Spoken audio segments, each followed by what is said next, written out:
गरीब चाची के घर अमीर भतीजी लाई इफ्तारी। या अल्लाह, आज तो इस कमबख्त चूल्हे ने नाक में दम कर दिया है। ऐसा लग रहा है जैसे चूल्हा ना होकर धुएं की चिमनी हो। अपनी चाची को इस तरह से धुएं में परेशान देखकर जोया आकर कहती है, लाइए चाची माँ, आज हम आपको रोटियां बनाकर खिलाते हैं। अरे नहीं जोया, मैं बना लूंगी। मैं नहीं चाहती कि इस चूल्हे के धुएं से मेरी हूर सी भतीजी का चेहरा काला पड़े। इतने में जोया का चाचा अनवर सिर से पांव तक मिट्टी में सना हुआ घर लौट आता है। उसके हाथों में एक छोटी सी थैली थी जिससे चाशनी टपक रही थी। उफ, अरे थैली में से ये क्या टपक रहा है? अरे माफ करना बेगम, मैं तो भूल गया था। मैं जोया बिटिया के लिए उसके मनपसंद की रस भरी इमरती लाया हूँ। इमरती का नाम सुनते ही 24 साल की जोया किसी बच्चे की तरह उतावली जताते हुए बोली, क्या सचमुच चाचा जान, आप मेरी मनपसंद की इमरती लाए हैं? मेरे मुंह में तो पानी आने वाला था, मगर मैंने किसी तरह खुद को रोक लिया। हम सब साथ में इसे इफ्तार में खाएंगे। अरे नहीं बिटिया, मैं जरा सी ही इमरती लाया हूँ, तू खा ले। मुझे और तेरी चाची को मीठे से खास मोहब्बत नहीं है ना बेगम? जी बेशक। असल में इमरती खाने का मरियम और अनवर का भी बड़ा मन था, मगर दोनों अपना मन मार लेते हैं। बचपन की दुर्घटना में जोया के माता पिता स्वर्ग से धार गई, जिसके बाद से जोया के चाचा चाची ने उसे अपनी बेटी की तरह पाला पोसा। उसके प्यार में कोई कमी न हो, इसलिए दोनों ने खुद की अपनी औलाद भी नहीं की। अनवर की माली हालत कुछ ज्यादा खास अच्छी नहीं थी। बस उसके पुश्तों का छोड़ा गया सालों पुराना एक कमरे का कच्चा घर और खेती करने के लिए जमीन का एक छोटा सा हिस्सा, जिस पर थोड़ी बहुत खेती करके जैसे तैसे 2 वक्त की रोटी का गुजारा चल रहा था। या खुदा, कढ़ाई में जरा सी सब्जी है। खैर, नमक प्याज रोटी से ही इफ्तार कर लेंगे। सब्जी सोया को दे देती हूँ। मरियम 3 थाली लगा ले आती है। अरे ये क्या, चाची माँ मेरी थाली में सब्जी, आप दोनों क्या खाएंगे? तभी अनवर अपने गमों को छुपाता हुआ झूठी मुस्कुराहट से बोला, अरे सब्जी की क्या जरूरत, आज तो मैं नून तिल से रोटी ही चटकारे लेकर खाऊंगा। ये कहते हुए गरीब अनवर नमक तेल लगी रोटी काट काट कर खाने लगता है। अपनी गरीब चाचा चाची का ऐसा दुख देखकर जोया का कलेजा कचोट पड़ता है। वो रो पड़ती है। चाची माँ, चाचा जान, चलिए इन सब्जी में से खाइए। अरे इतनी थोड़ी खाऊंगी मैं। जोया के गरीब चाचा चाची को उसे जितना प्यार था उतना ही स्नेह उसे भी था। यूं ही दिन गुजरते हैं। सुनो जी, हमारी जोया अब सयानी हो गई है। हमें इसके निकाह के बारे में सोचना चाहिए। जोया, भाई और भाभी की अमानत है हम पर।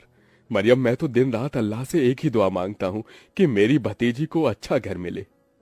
अनवर जोया के लिए रिश्ता ढूंढने लगता है, जो कि अमीर खानदान में हिना के बेटे से लग जाती है। अब शादी की तैयारी शुरू हो जाती है। अनवर, अभी तक जोया के निकाह का जोड़ा नहीं सिलाया। 2 रोज बाद उसकी रुखसती है। जानता हूँ बेगम, मगर जितना कर्ज लिया था वो खर्चा हो गया। मैंने तुमसे एक बात भी छिपाई है, मैंने अपनी जमीन बेच दी। क्या जमीन बेच दी? उसी से तो फकत अभी तक हमारी रोजी रोटी चल रही थी। अब क्या करेंगे आगे? अल्लाह मियाँ बैठा है ना रोटी देने वाला। मरियम, कुछ तो कर लूंगा, लेकिन जोया हमारी इकलौती भतीजी है। उसका निकाह अच्छे से घर में हो जाए ताकि मन में कोई मलाल ना हो। जोया के गरीब चाचा चाची उसकी शादी के लिए अपनी खेती बाड़ी बेचकर उसकी विदाई करते हैं। चाचा चाची माँ, जा मेरी बच्ची, अल्लाह तुझे दोनों जहां की खुशियों और नेमतों से नवाजे। जोया अपने गरीब चाचा चाची के घर को छोड़कर अपने अमीर ससुराल में आ जाती है, जहां उसके सास ससुर नंद जेठानी से भरा पूरा परिवार मिलता है, जहां सास हिना उसका स्वागत करती है। माशा अल्लाह, कितनी खूबसूरत बीवी है हमारे मुराद की। एकदम सही फरमाया आपने अम्मी, भाई की तो किस्मत खुल गई। चलो देवरानी जी, हम तुम्हें तुम्हारा कमरा दिखाते हैं। जोया की जेठानी आलिया उसे कमरे में ले आती है, जो कि बहुत ही बड़ा और आलीशान था। वल्ला, इस कमरे से भी छोटा तो हमारे चाचा चाची माँ का घर था। यहाँ तो हर शान और शौकत है। अगले दिन जोया नहा धोकर पहली रसोई करने आती है। अस्सलाम वालेकुम अबू जान। खुश रहो बहू बेगम। अम्मी जान, खाने में क्या बनाना है? अरे बहू, तुम क्यों खाना बनाओगी? उसके लिए नौकर चाकर है ना। मगर हम सभी तुम्हारे हाथों का शाही टुकड़ा खाना चाहेंगे। जी अच्छा। जोया जैसे ससुराल के ऐशो आराम भरे किचन में कदम रखती है तो नम आंखों से निहारती रह जाती है। उसकी आंखों के आगे अपनी चाची का धुएं में चूल्हा फूकना याद आ जाता है। या खुदा, हमारा ससुराल कितना रईस है। ऐसा लग रहा है जैसे हम किसी जन्नत में आ गए हैं। मगर हमारी गरीब चाची माँ आज भी गीली लकड़ियों से चूल्हा जलाती होंगी। आंखों ही आंखों में जोया का उसके ससुराल में 1 साल गुजर जाता है और रमजान का महीना शुरू हो जाता है, जहां वो अपने अमीर ससुराल वालों के साथ दावतों भरी दस्तरखान पर बहुत कुछ खाती है, तो वहीं उसके गरीब चाचा चाची के हालत गरीब बदहाली में कट रहे थे। अरे क्या हुआ मरियम बेगम, अभी तक खाना नहीं लाई? मैं वजू करके कब का बैठा हुआ हूँ। जी लाई। मरियम कुछ रोटियां रखकर नमक मिर्च के साथ लाती है। जी बस यही है खाने में, रूखा सूखा है खाने में। जाने अल्लाह हमारे दिन कब बदलेगा। बाकी दिन भी रूखा सूखा खाते हैं और रोजे में भी रूखा सूखा खाकर काटना पड़ रहा है। मरियम, अल्लाह ने जो दिया है उसे सिर माथे लगाकर खाओ। बेचारे गरीब शौहर बेगम एक दूसरे को निवाला खिलाकर गम बांटते हैं। कंगाली इतनी थी कि दोनों पानी से सहरी करके भूखे पेट कड़ी धूप में भट्टी पर काम करते हैं और यूं ही दिन गुजरते गए। बेगम, अल्लाह के करम से इतने पैसे जुड़ गए, कल जोया के ससुराल इफ्तार दे आते हैं। दोनों खुद पर दुख उठाकर जोया और उसके ससुराल वालों के लिए कपड़े, फल, मिठाई के साथ इफ्तार लेके जाते हैं। अरे समधी साईं, आप दोनों? वालेकुम अस्सलाम समधी जी, ये आप सबके लिए हमारी ओर से इफ्तार का छोटा सा नजराना। तभी महंगा सा जोड़ा पहने हुए जोया आकर अपने चाचा चाची के गले लग गई। उसकी आंखों से आंसू छलक पड़े। चाची माँ, चाचा जी, कैसे हैं आप? गरीबी और गमों भरे हालातों को छुपाते हुए दोनों झूठ बोलते हैं। हम अच्छे से हैं। अरे बच्ची, तू खुश तो है? जी चाचा, मैं बहुत खुश हूँ। यहाँ सभी हमारे साथ बहुत ही अच्छे से प्यार मोहब्बत से रहते हैं। अल्लाह का शुक्र है जो तुझे इतना मोहब्बत भरा ससुराल मिला है। अच्छा, अब इजाजत दीजिए।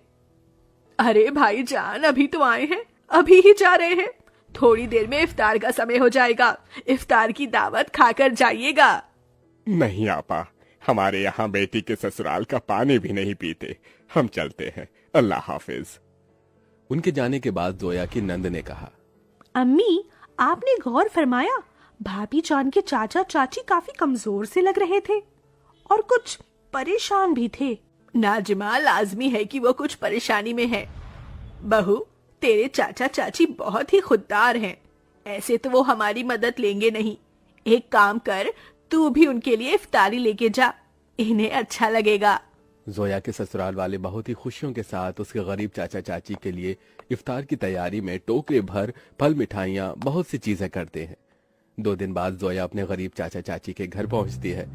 किस्मत तो देखो, उस इफ्तारी की शाम उनके घर में रोटी के लिए भी जखना लगा हुआ था। तभी कुछ लोग अलमारी, कुर्सी, फ्रिज, पलंग इत्यादि अंदर लाते हैं। ये सब किसका सामान उतरकर हमारे घर आ रहा है? जोया, तू मेरी बच्ची? अस्सलाम वालेकुम चाची माँ, क्या बात है? इफ्तार का समय हो गया और आप दोनों ऐसे बैठे हैं? हम इफ्तार करने ही जा रहे थे। तो चलिए, मैं थाली लगाकर लाती हूँ। हम तीनों चाचा चाची भतीजी एक साथ इफ्तार करेंगे।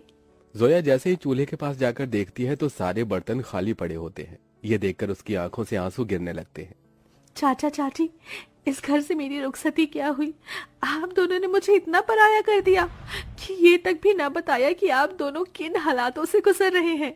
मेरी बच्ची, इस घर में क्या तूने कम गमजादगी उठाई थी? चाचा चाची माँ, आप दोनों ने भी तो मेरे लिए कितनी कुर्बानी दी, कितनी मेहनत मशक्कत की और मुझे शहजादी जैसा पाला पोसा। अब मेरी बारी है। इसके बाद जोया खुद अपने हाथों से इफ्तार में बहुत कुछ बनाती है। इफ्तार की दावत देखकर उसके चाचा चाची पेट भरकर खाते हैं। आज एक अरसे बाद ऐसी इफ्तारी नसीब हुई है, वरना तो सालों से गरीबी में रूखे सूखे से रमजान के रोजे कट रहे थे। मैं यहाँ आप दोनों को सिर्फ इफ्तार देने नहीं आई, बल्कि ईद पर आपको मेरे यहाँ आना है और ये अम्मी अब्बू का हुक्म है। हम आएंगे बिटिया, जरूर आएंगे। जोया के गरीब चाचा चाची ईद के दिन उसके घर आते हैं, जहां उनका खूब स्वागत होता है और सभी साथ मिलजुल कर ईद मनाते हैं।